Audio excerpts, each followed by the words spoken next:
மக்கள் அனைவருக்கும் வணக்கம். இன்றைக்கி நம்ம பார்க்க போகிற டாபிக் வந்து டேபிள் ரோஸ் தாங்க. இது வீட்டு அழகுக்கு மட்டும் இல்லை, நம்மளுடைய அதிர்ஷ்டத்துக்கும் தாங்க இந்த செடி. இந்த செடியை வந்து நம்ம வந்து இது வந்து ஒரு சாதாரண செடி அப்படின்னு நம்ம நினச்சிக்கிட்டு இருக்கோம். அப்படி இல்லைங்க, இந்த செடி தங்கத்துக்கு இணையானது அப்படின்னு சொல்லலாம். தங்கம் எப்படி பளபளன்னு ஜொலிக்குதோ அதுபோல் நம்ம பளபளன்னு மின்னுறதுக்கு இந்த செடி நமக்கு உறுதுணையாக இருக்கும். இந்த செடியில் வச்சு என்னென்ன பயன்கள், என்னென்ன நன்மைகள்லாம் நம்மளுக்கு கிடைக்குங்கிறது தான் இந்த வீடியோவில் நான் சொல்ல போகிறேன். ஸோ இந்த வீடியோவை ஸ்கிப் பண்ணாமல் ஃபுல்லாக பாருங்கள், உங்களுக்கு பயனுள்ளதாக இருக்கும். நம்ம வீடுகளில் வந்து இது ஈஸியாக வாசலில் வளரக்கூடிய ஒரு செடி. அதனால் இதை நம்ம ஒரு உதாசீனப்படுத்துவோம். சாதாரண ஒரு செடி, பூச்செடி அப்படின்னு சொல்லிட்டு நம்ம அலட்சியப்படுத்துவோம். ஆனால் இந்த செடி வந்து செய்யக்கூடிய அதிசயங்களும் மகத்துவமும் நிறையா இருக்குங்க. இந்த செடியோடைய வாச நன்மைகள்னு பார்க்கும் பொழுது, நம்ம வீட்டு வாசலில் தெற்கு இல்லைன்னா மேற்கு மூலையில் வச்சு நம்ம வளர்த்துட்டு வந்தோம்னா நம்மளுக்கு நல்ல சக்திகளை வந்து நம்ம வீட்டுக்கு வந்து வர ஆரம்பிக்கும். வாஸ்து சாஸ்திரப்படி வந்து பூச்செடிகள் வந்து நம்ம சக்திகளை வந்து ஈர்க்கக்கூடிய தன்மைகள் வந்து கொண்டது. நம்மளுக்கு மன அமைதியையும் தரும். அதாவது நம்மளுக்கு ஸ்ட்ரெஸ் இருந்துச்சுன்னா அந்த ஸ்ட்ரெஸ்ஸெல்லாம் ரிலீஃப் ஆகும். காலையில் எந்திரிச்சு அப்படி அந்த பூக்கள் வந்து பூத்திருக்கிறத நீங்கள் பார்க்கும்போது உங்கள் மனசுக்குள்ளே வந்து ஒரு நிம்மதியை வந்து ஏற்படுத்தும். முக்கியமாக இந்த செடிகளை வந்து ஆயுர்வேத மருத்துவத்தில் வந்து பயன்படுத்துகிறாங்க. ஏன்னா அவ்வளவு மருத்துவ நன்மைகள் கொண்டது இந்த செடி. இந்த பூவோடைய சாறு வந்து சிறுநீரக பிரச்சனை அனைத்தையுமே வந்து சரி செய்யுதான். மண் தூசி மாசுபடுறதை வந்து குறைக்கிற சக்தி வந்து இந்த செடிக்கு இருக்குது. அதே மாதிரி இந்த செடிகளுடைய பூக்கள், அதாவது பிங்க் கலரில் பூக்கக்கூடிய அந்த பூவை எடுத்து அதில் சாறு எடுத்து நம்ம மூஞ்சியில் நம்ம ஃபேஸ் பேக்காக நம்ம போட்டுட்டு வந்தோம்னா தங்க மாதிரியே நம்மளுடைய முகம் வந்து தகதகவென சொலிக்க ஆரம்பிக்கும். முகத்தில் இருக்கக்கூடிய அந்த கரும்புள்ளிகள், பருக்கள், கருந்திட்டுக்கள் இது அனைத்துமே வந்து மறைஞ்சிரும். உங்களுக்கு வந்து முகம் வந்து நல்ல ஒரு கிளியர் ஸ்கின்னு வந்து உங்களுக்கு கிடச்சிரும். இதை நம்ம எப்படி யூஸ் பண்ணணும்னா, இதனுடைய பூக்களை வந்து நல்லா அரைச்சிட்டு அதில் கொஞ்சம் வந்து தேன் சேர்த்துட்டு 10 நிமிடம் வரைக்கும் நம்ம மூஞ்சியில் போட்டுட்டு ஊற வைக்கணும். இது 10 நிமிஷம் கழிச்சதுக்கப்புறம் நம்மளுடைய குளிர்ந்த நீரால் நம்ம கழுவிடணும். இதை வாரம் 3 முறை இதை செஞ்சுட்டு வந்தோம்னாவே போதும், நம்மளுடைய முகம் தங்கம் போல் ஜொலிக்க ஆரம்பிக்கும். அடுத்து வந்து சில பேருக்கு வந்து முடி வந்து ஷைனிங்காக இருக்காது.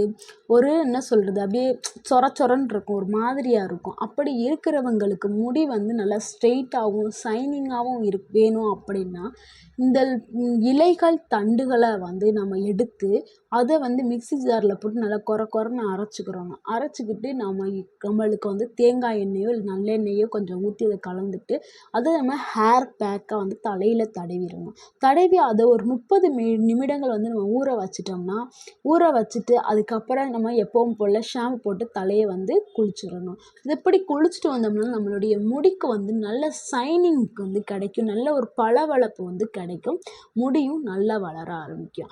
அடுத்து வந்து ஒரு முக்கியமான ஒரு மருத்துவ குணம் அப்படின்னு பார்க்கும் பொழுது, திடீர்னு நம்ம வீட்டில் இருக்கும் பொழுது ஏதாவது ஒரு விஷப்பூச்சி நம்மளை கடிச்சிருச்சுன்னா, அதாவது பாம்பு, தேள், விஷ வண்டு இது ஏதாவது நம்மளை கடிச்சிருச்சுன்னா உடனே நம்ம இந்த இலைகளையும் தண்டுகளையும் எடுத்து அதனுடைய சாறை வந்து கடித்த இடத்துல தடவிடணும். அப்படி நம்ம தடவிட்டோம்னா அதனுடைய விஷம் வந்து நம்ம உடம்புக்குள்ளே ஏறாது. ஏன்னா அந்த அளவுக்கு வந்து அது மூலிகை தன்மை கொண்டது இந்த செடி.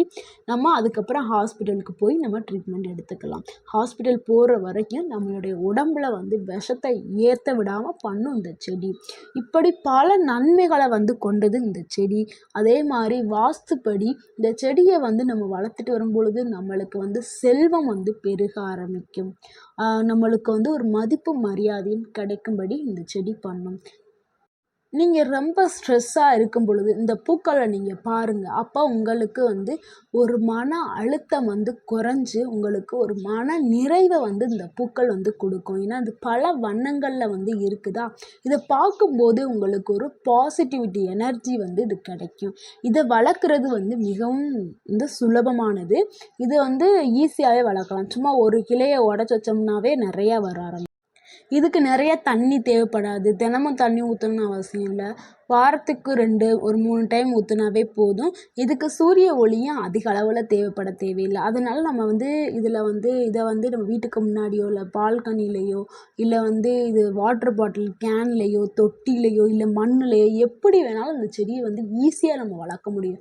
மற்ற செடிகள் மாதிரி இல்லை, இந்த செடி வந்து ரொம்ப ஈஸியாகவே வளர்ந்துடும். இது வந்து உடனே வேர் உண்ட ஆரம்பிச்சிடும். அதனால் இந்த செடியை வளர்க்குறதுங்கிறது ரொம்ப ஈஸி. அனைத்து கலர்லேயுமே நம்ம வளர்க்கலாம். சின்ன ஒரு கிளையிலேருந்து 10 செடியை கூட நம்ம உருவாக்கலாம். அந்த அளவுக்கு ஈஸியாக வளரக்கூடியது இந்த செடி. இதுக்குன்னு தனியாக உரம் சத்துக்கள் இதெல்லாம் போட தேவையில்லை. ஏன்னா இந்த செடி ஈஸியாக வளரக்கூடிய செடி. ஓகேங்களா? அப்பப்போ இது கிளைகளை வெட்டி விட்டிங்கன்னா இது பசுமையாக வளர்ந்துக்கிட்டே இருக்கும். பசுமையாக வளரும், நிறையா பூக்கள் பூத்துக்கிட்டே இருக்கும். இன்னுமே இந்த செடியை எங்கே பார்த்தாலும் விட்டுறாதீங்க. இதில் ஒரு கிளையை ஒடிச்சிட்டு உங்கள் வீட்டில் கரெக்டான திசையில் வளர்த்துட்டு வாங்க. உங்கள் வீட்டுக்கு அவ்வளவு அதிர்ஷ்டங்கள் கிடைக்கும். இந்த வீடியோ உங்களுக்கு பிடிச்சிருந்துச்சுன்னா லைக் பண்ணுங்கள், ஷேர் பண்ணுங்கள், மறக்காமல் எங்கள் சேனலில் சப்ஸ்கிரைப் பண்ணுங்கள், கமெண்ட் பண்ணுங்கள். தேங்க்யூ ஃபார் வாட்சிங்.